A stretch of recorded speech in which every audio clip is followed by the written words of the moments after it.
আজকে আমার মেয়েটা বাইরে বের হওয়ার জন্য খুবই কান্নাকাটি করতেছিল, তাই ওকে নিয়ে বাইরে চলে আসলাম। সো হ্যালো এভরিওয়ান, এই 1 বছর যেহেতু আমার মেয়ের বড় হয়ে ওটা ওর নানুর বাসায়, আর ওর নানুর বাসায় যেহেতু গ্রামের বাড়িতে, ওর বড় হয়ে ওটা গ্রামের পরিবেশে, গ্রামের আবহাওয়ায়।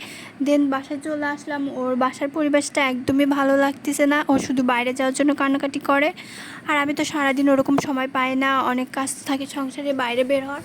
ওর বাবা যখন অফিস থেকে আসে বিকালে নিয়ে একটু বের হয়, আর আমি সন্ধ্যাবেলা ওকে নিয়ে বাইরে বের হওয়ার চেষ্টা করি।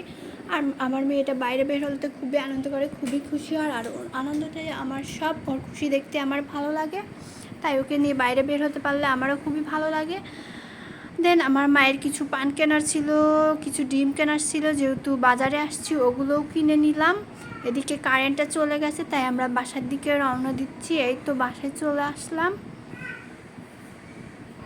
ভাবলাম আপনাদের সাথে একটু শেয়ার করি।